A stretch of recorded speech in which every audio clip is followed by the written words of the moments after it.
Good evening. Hello and welcome, everyone. I'd like to thank everyone for being here this afternoon. Notice is hereby given of a workshop of the Water District Board of Directors to be held at 105 Port Road. Port Isabel, Texas, on the 14th day, of March 2018 at the hour of 4:30 p.m. for consideration of the business of the agenda below. This notice is posted at the office of the district on March 8, 2018 at 3:30 p.m. in accordance with the Texas Open Meetings Act, Texas Government Code 551-041-551-050. We do have the presence of a full board. A quorum is here. If I may please have everyone stand for the invocation and the Pledge of Allegiance. I pledge allegiance to the flag of the United States of America and to the republic for which it stands, one nation, under God, indivisible, with liberty and justice for all. Father, we thank you again for another opportunity, Lord, to come together and meet in doing district's business, Lord, that you help us understand and give us knowledge and wisdom of our agendas, that we can make the right choices and move forward, Lord, and doing the best that we can, Lord, to be good stewards for the district. And we just ask you to bless each one of us that's here today, Lord, and we thank you in Jesus' name we pray. Amen. Amen. Item 3, presentation by Carollo on the Port Isabel wastewater treatment facility modifications.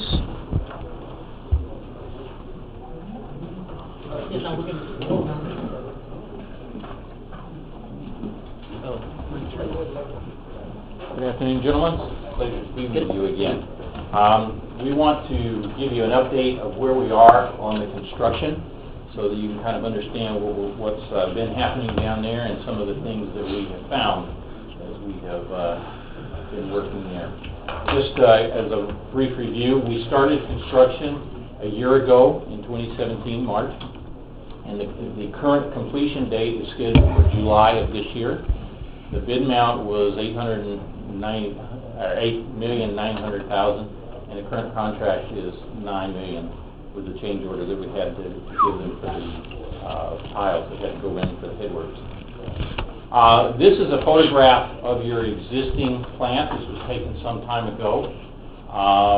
Nice and neat out there. If you go out now, it doesn't look like that because of all the construction that's been going on. We've had to do a lot of excavating, and so therefore the roads are torn up. They've been patched back with gravel, but it's pretty muddy when it rains, so there's a lot of construction going on there. As you drive into the plant, the first thing that you see is the headworks, which is pictured here. So this is on the north side of the plant, the fence. This is the drive, didn't show too well, but right in there is the drive coming into the plant. So this is on the left, and so this is what you would see when you first come in.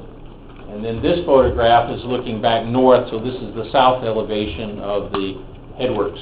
And you can see we have the stairs going up right there, and that's how you get up to the top. This is a picture on the west side, looking east. Right in this area right here, there will be a dumpster that catches things that are being collected and dropped from the upstairs into that area, so that the truck drives in and backs out with a dumpster and then unloads it, puts it back in. And we'll show you in a little bit what goes on there.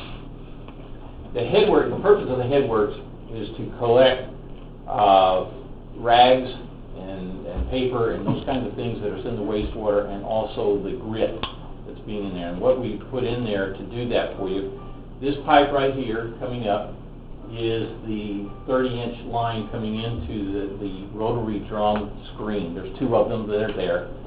And basically what they are is a big long screen, and the wastewater comes into one end, and the drum is perforated. So the water falls through that drum as it rotates, but the solids can't go through, and so they continue on down to the very other end of the rotary drum screen, and then they drop down below onto the first floor. And then there is what we call a washer compactor piece of equipment. That's those rags, wet and everything's coming down. They get into this Then there's an auger that pushes them and squeezes them and gets the water out, and then it lifts it up, pushes it through a pipe, dumps it into that dumpster I was telling you about. So those rotary drums are on top of that They are on structure? top. Okay. Yeah, if we go back, you can see them right there. Oh, okay. Right there, that's the rotary drum screens. So that the purpose of that, like I say, is to take out the rags and paper and all that kind of inorganic matter that's Right. in there. Now, obviously, some of the organic matter gets mixed up with that. When it drops down into the washer compactor, it's agitated, and once we get the organic material out, then the inorganic material goes in the dumpster. The organic material gets pushed back through the plant. Following the rotary drum screen, the water goes through pipes and comes into this piece right here. This is the influent, and it's tangential to these plastic trays. I believe there are 4 plastic trays for your scenario here, and that water goes around in a circle, and the vortex forces the solids, rocks, grit, that kind of stuff, and then it goes around in these trays and goes down the hole right here, down into a collection at the bottom. So that, like I said, the purpose of that is to get this gravel, rock, sand out of the wastewater, because that's very detrimental to the subsequent pieces of equipment. Also, if you don't get it out, it settles in basins and causes problems with aeration and those kinds of things. As the rocks and everything fall down to the bottom, this area right here is the pipe that goes underneath that head cell. That's what that was called. That's a proprietary name, but there are now other models on there. Pulls it out with this pump right here, which then pumps it over to the Coanda unit, which is the name of this particular unit right up here. And I can hard to see where this is going, but anyway, that cone-shaped piece, the brand name is called Coanda. And what happens in there is the pump pumps in that water with the grit slurry. It goes around and around in that cone shape, and the grit falls to the bottom, the water overflows, and comes back into the head of the plant. It goes into the drain system, gets pumped back to the head of the plant. The grit that falls down into the bottom is lifted out by this screw auger, and as it lifts it up, it dewaters. And this piece of equipment, I mean, you'll really be amazed at the quality of grit that comes out of there. It looks like clay sand, just depending on the size, but it's really dry. And that's a good thing, because then it doesn't have all the organics and it doesn't smell. It falls down this chute into the dumpster down below, and then it's taken over to the landfill. Any questions about how the headworks works and what it does? It has to go to the landfill? Yeah, that's where it's taken. City of Austin is, I don't know whether they've actually done it, but they keep saying they're going to see if they can get TCQ to let them use that grit on the roads as road base. That's how clean it is. It's really a nice material when it comes out of there. So, is that a requirement that it has to go to the landfill? Yes, it is. TCQ can't go in our Or you can put it in your landfill. sludge? You can put it. It's pretty clean, I think. Yeah, it's pretty Dump clean. it in You there. can put it in your landfill. Yeah, Well, okay. Yeah. All right. Yeah, the problem is you can't use it for anything else. No commercial purposes. No commercial purpose. No sandcastles? What's that? No sandcastles? No sandcastles, no, sorry. All right, now, after the water comes out of that head cell, it overflows the weir, and it comes into this, basically this is a big box. You can see there are 4 gates up there. We have piping that takes it over to the aeration basin. Right now, you're only using basin number 1, which is the west basin. That is the first stage of your aeration. When we get done with the construction, you'll be able to use all of your basins as aeration basins. So what we've got here are the pipes that come here, that take out of there, and then these go to the 4 basins. 2 pipes for each basin, because of your peaking factor is 4, and so we handle the low flows. We only want to put it in 1 pipe and keep enough velocity to move everything forward. But on peak flows, we need the second pipe, so you got 2 pipes going to each basin. That's what happens there. Once it gets over into these basins, then like I say, there are 4 of them. Right now, flow comes in number 1. There's a cross channel on the south end, goes over to basin number 4, comes back north on basin number 4, overflows the weir, goes to the clarifier. That's how the current basins work. The basins 2 and 3 are used for sludge storage. In order to keep the plant operational while we're doing the construction, we have taken basins 2 and 3 out of service as digesters, and they're going to be used as aeration basins. All that piping and stuff we put in there will make it so we can use them as aeration basins. And so all 4 of these things can become aeration basins in that, particularly during the construction process. You can see here, right down through here, and this one's off, but you can see the white pipe in the back. When they did the modifications back in the 80s, they just laid the pipes on the walkways. These are tripping hazards. We're going to remove all this. We're going to put it up above. That's what this steel structures that you're looking at here. So all of your piping will now be above head and will not be tripping hazards. So that's a safety thing that we're taking care of as part of this construction. The water goes out of the aeration basins into the clarifier, which is this brown structure you see behind here. The solids in there settle. We are growing bugs in the aeration basins. That becomes known as the flock. Gets into the clarifier, and the clarifier is just a big holding tank, and all of those solids settle to the bottom. And that's the bacteria that does the treatment process. So you have to return that back. Right now you have airlift pumps. Airlift pumps, yeah, they lift the water, but it's hard to control. You're adding air, so you can't really control it. We're putting in centrifugal pumps here with variable speed drives so that the operators can actually control how much they return back to optimize the treatment process. This is called the RAS pump station, or return activated sludge pump station.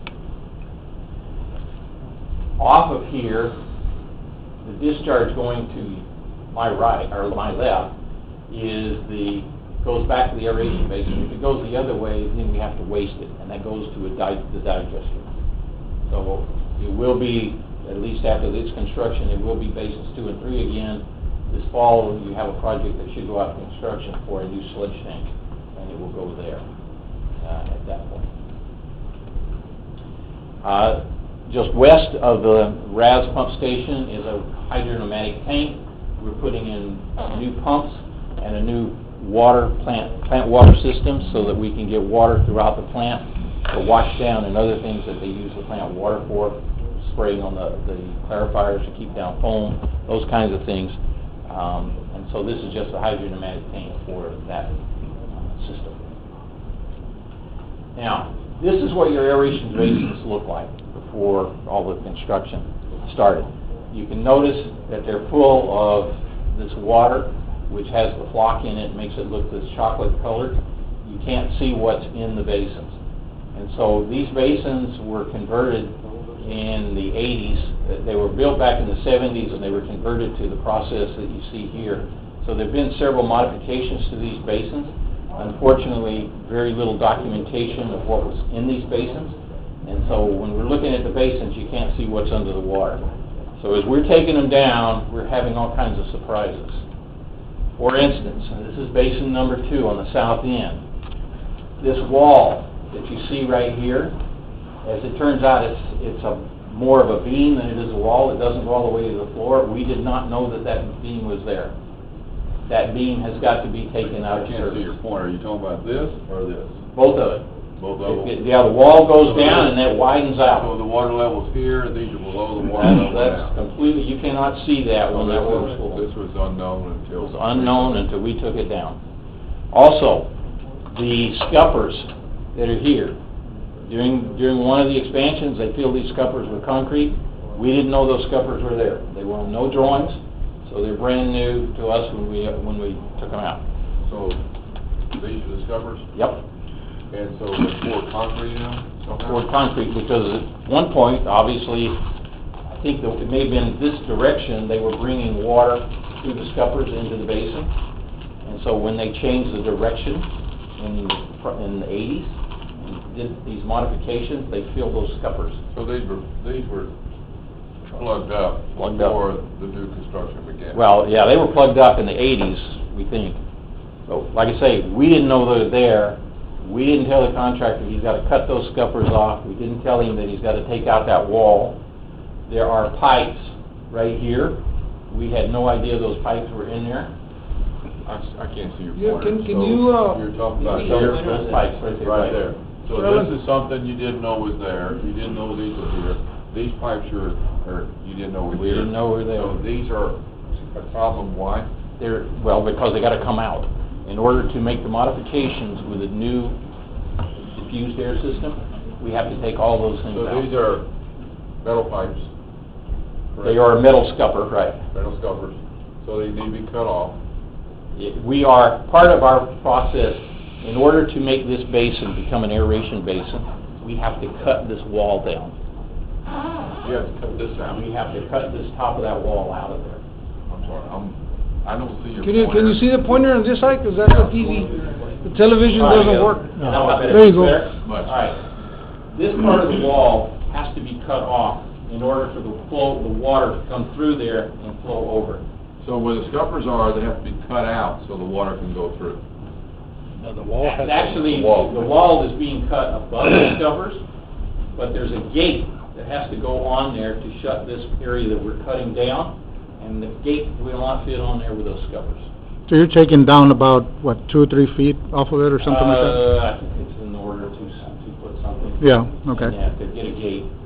Because what happens, like I say, in order to do all the work we have, you have to understand there is no way to isolate any of these basins now. When the work was done, they provided you no way, and these basins have never been taken out of service since they were put in service in the 80s. This was a problem. And so that's the problem with Right. what we're trying to do. So what we're trying to do is I have to get, you need to have at least a certain volume to treat your wastewater. Right now, the volume is going through Basin 1 and Basin 4. I need to take Basin 1 off service to clean it and do the modifications.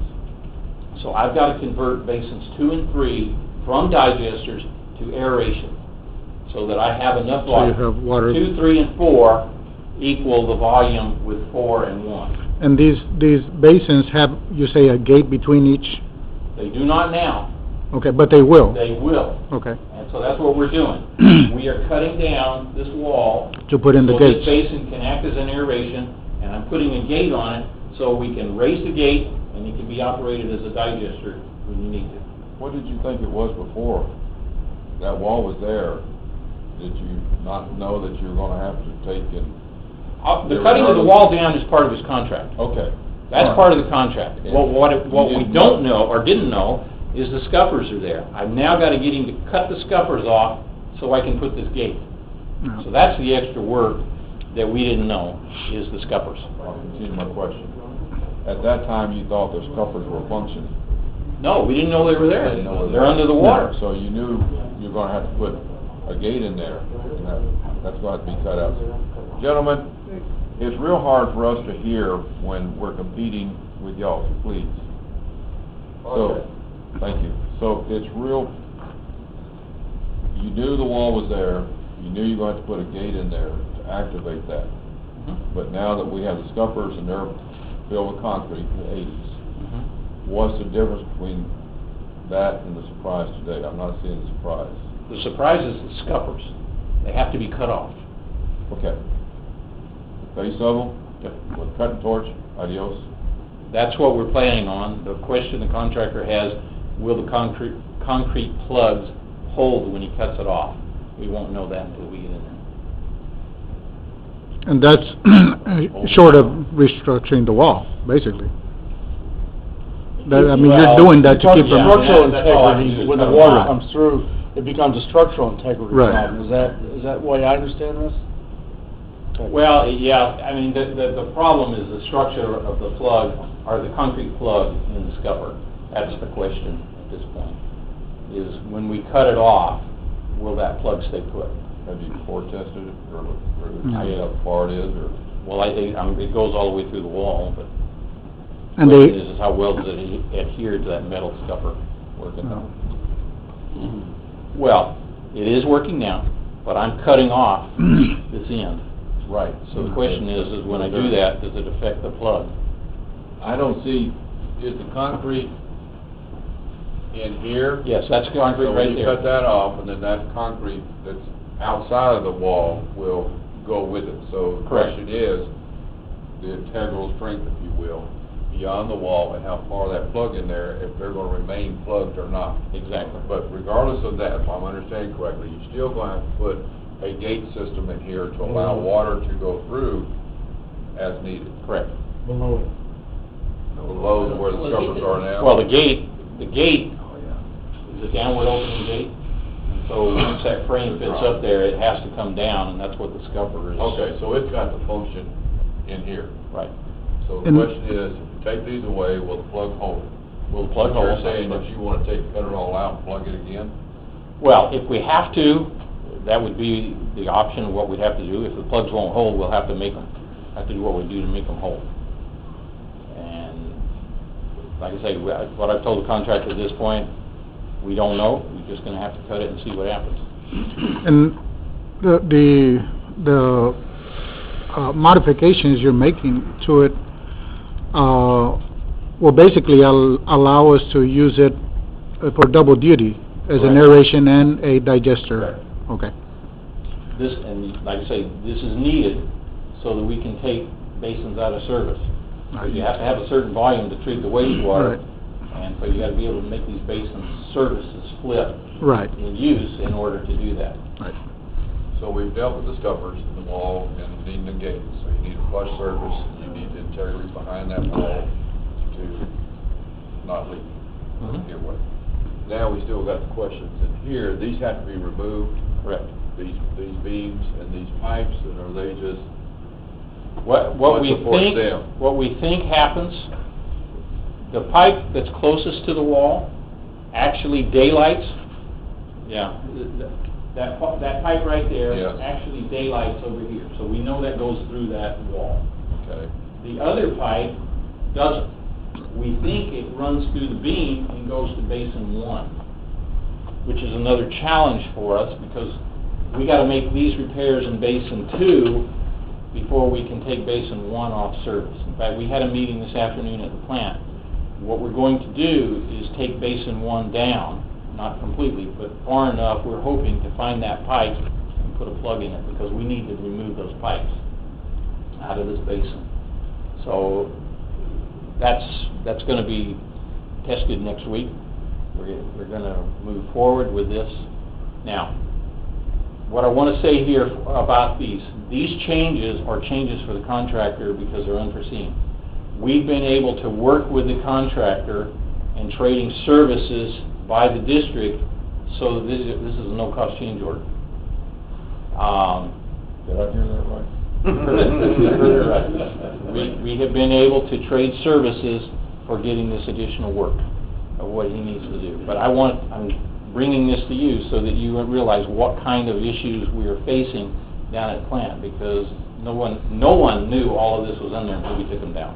With that said, I'm finding it curious that, and I'm not directing the question to you, but I find it curious that with all this that went on, that there's not a drawing or a record of exactly how this darn thing was built. It's 30 years ago. 30 plus. Even then. Well, the record drawings don't have details of walls and bathrooms that were taken out of service. I mean, the records just aren't there. Okay, I'll let that go, but the records here forward do. So when Right. somebody's sitting here 20 years from now, they'll have the record of what you've shown Yeah, us. we up there. will give you We'll record make sure that drawings. we do. Thank you. I think they are way better than what they were in 85. Weren't we all? Okay, what You happened? can't point there, you gotta point on the back. Back? Yeah, if you gonna point, yes, 'cause that's a TV, this is a screen. Or, I'm trying to go to the next slide. Which I'm the next slide. Oh, do that for me? You gotta do the same as.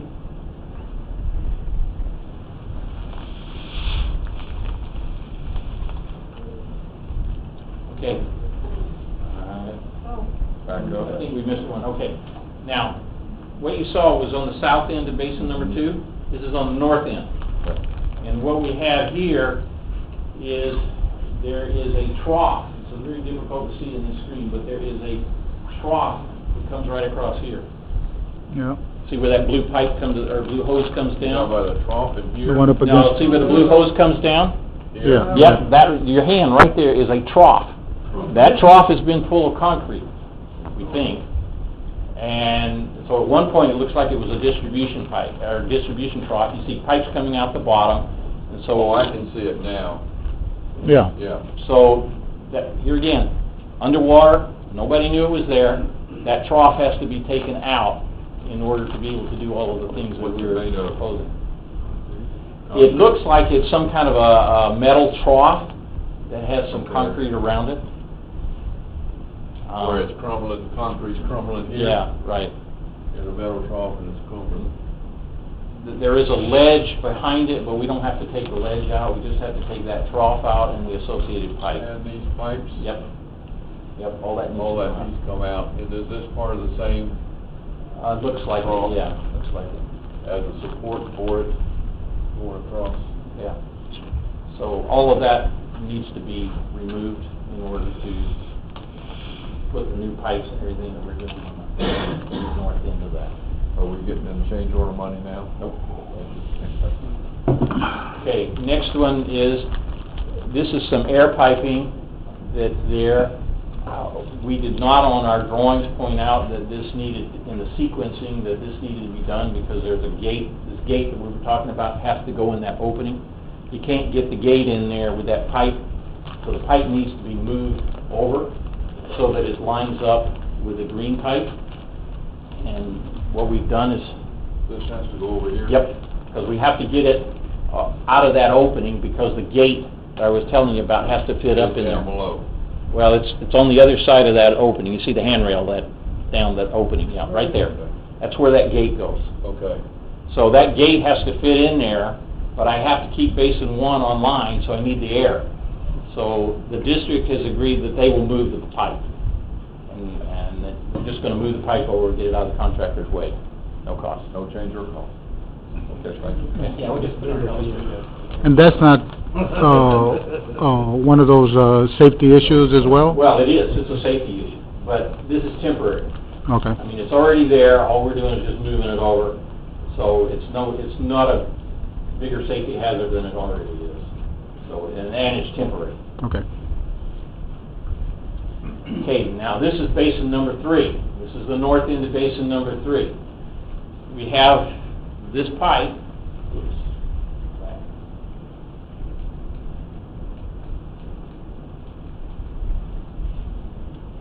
Okay, this pipe that you see right here, that was an unknown pipe. We didn't know that pipe was there.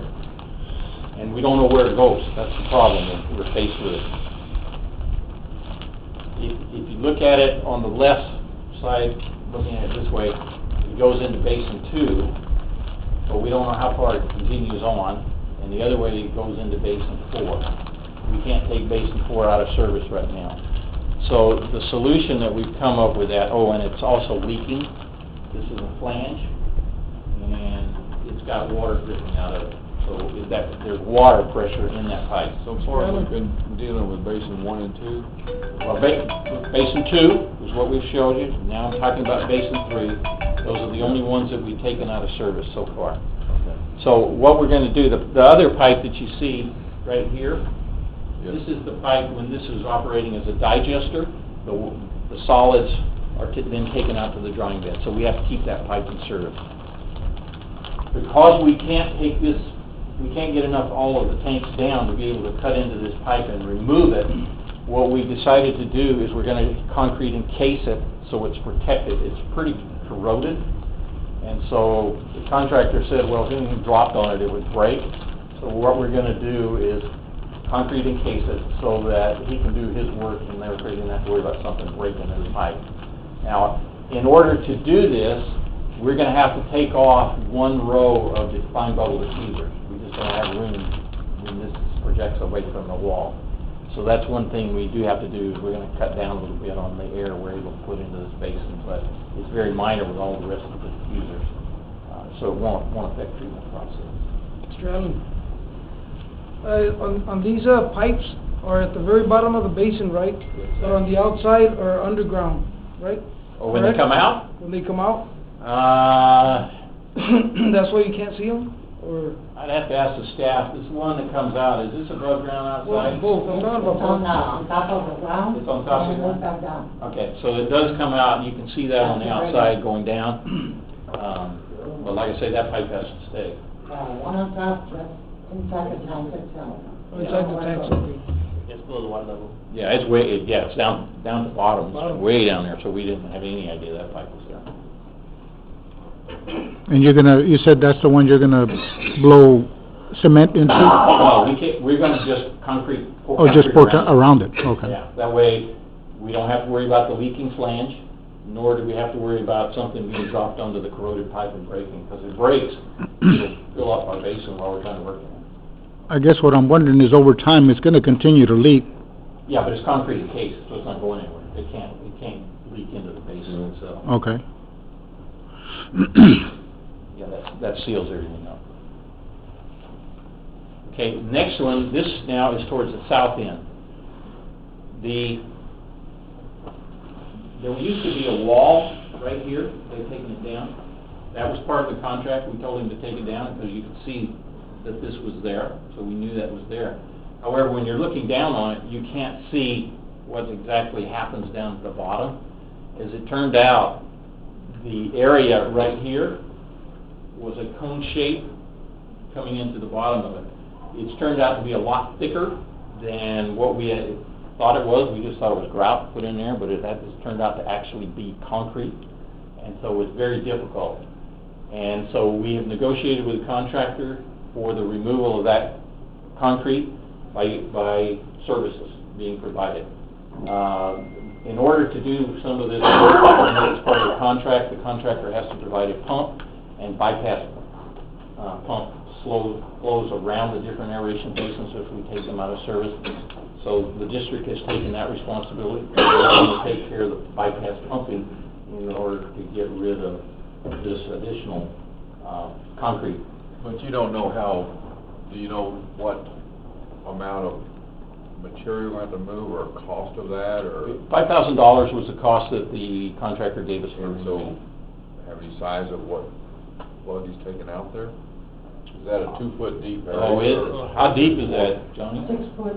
It's 6 foot? Yeah. See, when we were looking down on it, we had no idea that it was that thick.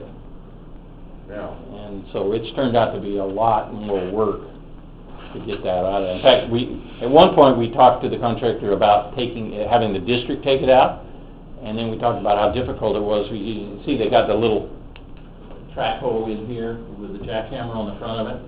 You've been at it, what, 2 weeks? A month? A month. A month, trying to take this, the wall, it had to take the wall down. And then we've been on that for almost 2 weeks on the stove. Yeah, so about 2 weeks. Bigger hammer. And we got half. The problem is you gotta have a little tractor to get in there, that's the problem, it's not a lot of room to work. So they got about half the floor, I was out there this afternoon, they got about half of that out of there now. So they're making pretty good progress, but it's slow work to get that all out of there.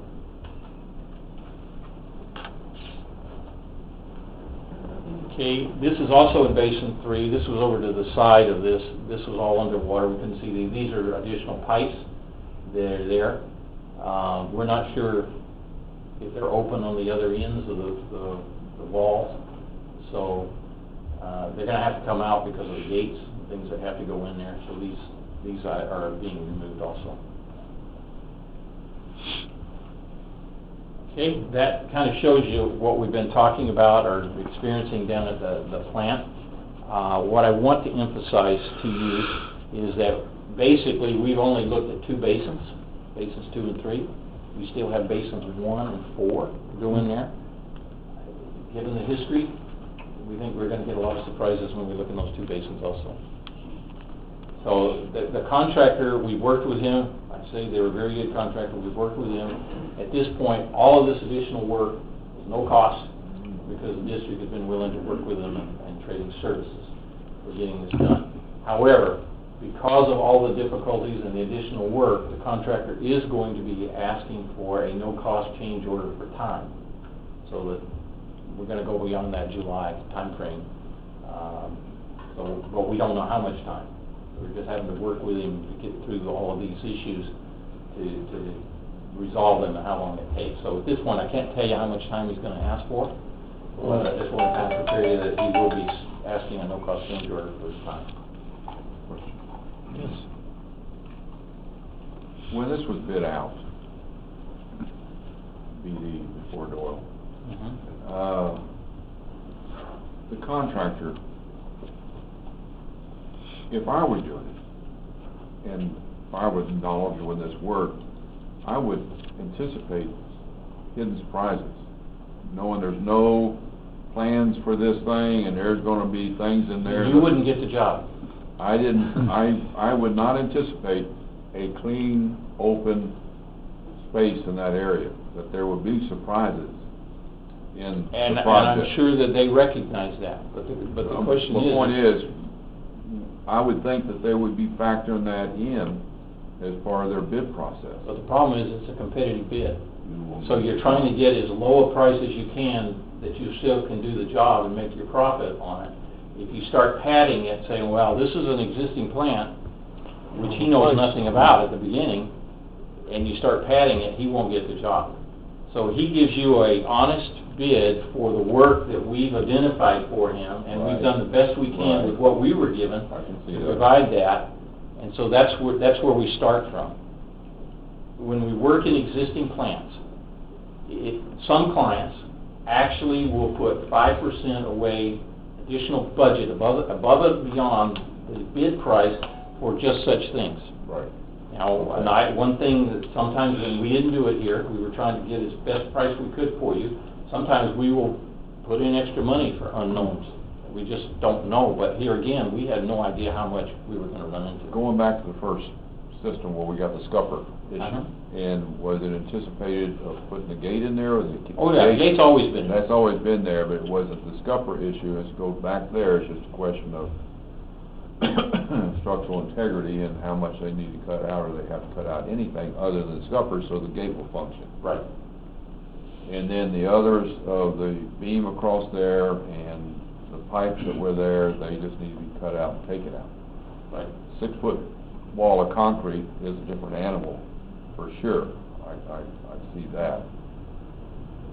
And I'm not minimizing the difficulties you run into, but again, I would think that there has to be some anticipation of that, other than bidding a job on a clean set of specs, anticipating that he's using just, The standard of the industry approach is that if there's a change condition, he's entitled to more money.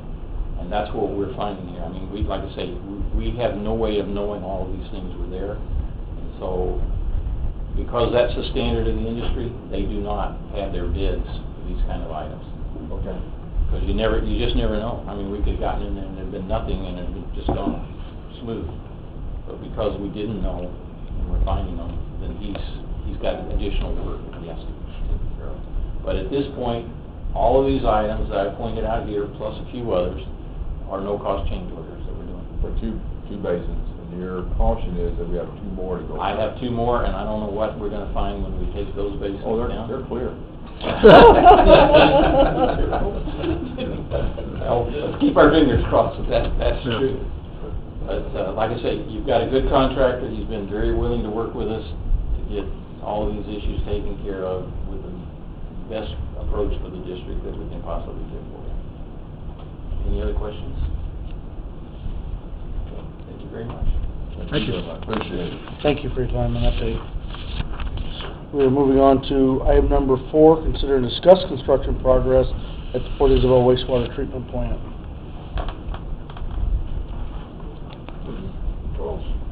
Yeah, it's just time for the board to have any follow-up discussion for the presentation. Of what we just did? Yeah, pretty much. Me talking ahead of time is what we're doing now? Yeah, you covered 3 and 4 in the same item. Disregarded. I thank you for the good report. It was clear for me to understand what you're conveying. I understand and appreciate the bidding requirements. I appreciate and understand what you said, that competitive bid, there's hiccups and everything. And please tell the contractor, thank you very much for working with the district to, what's the country song, make the best of a bad situation.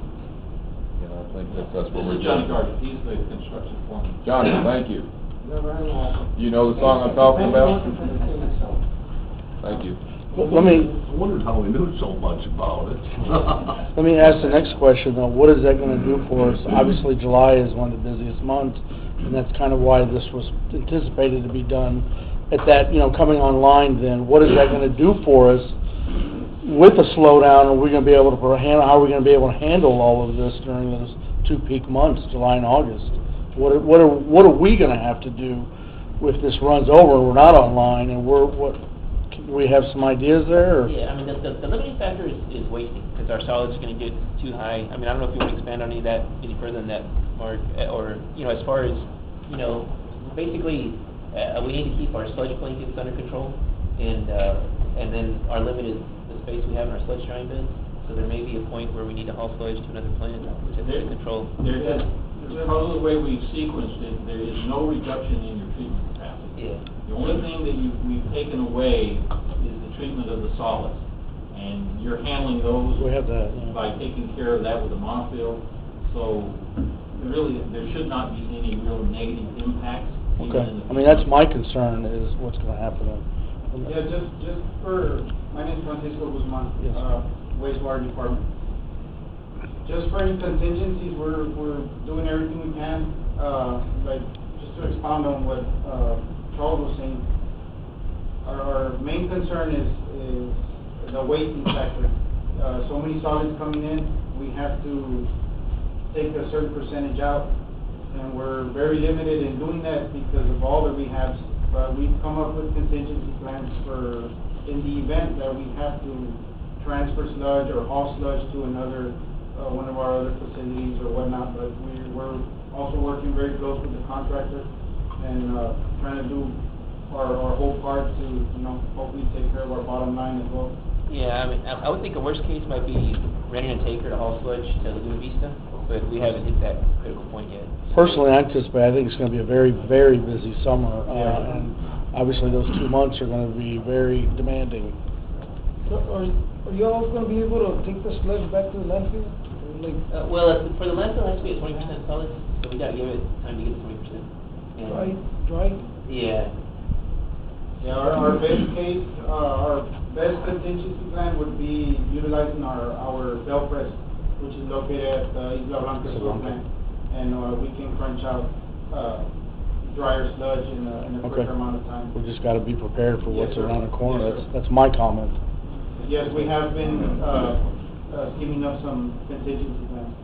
Okay. I encourage staff, if you've got some other comments on this project, knowing what it is and where we are, to comment. This is a workshop, so I welcome the comments and suggestions. Just to delve into the unforeseen matters that, the gentleman was talking about here, we probably do expect to run into problems on the other two basins, but like I said, we're doing all our part, in the Department 8, for, trading services or whatnot, to affect our bottom line in a positive manner. So in regards to that, we'll jump in as well and do our part, just so you all know. I appreciate and respect and know that it's a lot of work. Everyone's working together to get this accomplished. Yes, sir. Well, we appreciate the monies allocated for this project, and hopefully we can see more of these at the other facilities. But we're doing all we can as well, sir. Thank you, Mr. Guzman. Thank you. Any other comments? Anything else we want to discuss while we're on this topic? I was just curious, when you mentioned something about moving the solids to Laguna Vista, is that Blanca. is that the landfill or is that the sludge area that we're trying to get a permit on to remove some of that? No, That's that's different. That's for the water plant. Oh, okay. That's separate from the wastewater entirely. Now, we'd be hauling it to basins at other plants that can receive it. Okay. All the sewer plants. Right. We have four wastewater treatment plants for sewer plants. Laguna Vista sewer treatment plant being one, Isla Blanca sewer treatment plant being another, and the Bowie sewer treatment plant. And of course, the main topic, of course, those were fuel tanks. Okay. No, But, Go ahead, go ahead. No, just. And there's no issues with moving it and transporting it to No. any of those? Okay. Was, there any plans on switching back to Laguna Vista from Laguna Heights? Oh, we've already done that. You've already done that? Yeah, we had to do those repairs at lift station 3, which is, what, Wilson Road, or basically on the... Wilson? Yeah. Mhm. And then, so basically, once we got that in order, we should, Laguna Heights is about 200,000 gallons per day, and we're sending that to Laguna Vista. So that's It's gonna not coming this help way. alleviate everything. See, Laguna Heights area can go this way to this plant here, or Laguna Vista wastewater plant, so they already did that conversion. So can we go back to the slide where you had the bid? The bid was 8.9, and where you are on the dollars thus far? Does that kind of? I mean, does everyone kind of need to be prepared where we're going to see, you know, if you're only halfway done, another double? I mean, is that kind of a sticker shock to be prepared for? Well, I mean... I know it's hard to say because you're going in unknown, but I mean, so the board knows where we are, because there's some, as Doyle like to said, some staff or subordinates that's not aware of those dollar numbers on there. That's the... Yeah, I mean... That's all I'm trying to do, because there's a lot of people that don't understand. We're about 65% now through Okay. construction. Like I say, it's these unknowns in the basins, we have been able to take care of, I want to say about 10 items that have come up unknowns, just found. We've been able to work with the contractor, we'll continue to try to do that. And as far as the largest dollar increase was the additional pier depth in the headworks, I mean, that's really where the brunt of the change. Well, that's what I'm doing the math. Wasn't that like 175? Right, but we had a lot of credits And at the same time. this is only, you know, like 104. You know, we did a lot of value engineering in that same process. So even though we're talking about 176 increase, well, there were a lot of decreases where we got credits. Working with the Backside. I remember that. And that's how the final contract. I remember that. Yeah, I do remember that. Thank you. Just like everyone be aware, you know, numbers are surprising, and that's all. Yeah, but like, you know, the changes we found in bases 2 and 3. Yeah, 104. You know, 5,400, you know, we're not talking, They've been you know. small. Which is less than 5%. Not less. Yeah. No, but when everyone's, why everyone needs to work, you know, because the problem is there's all this mumbo jumbo and all this. Okay, anything else we want to chat? Take a 10-minute recess before we resume to our regular meeting?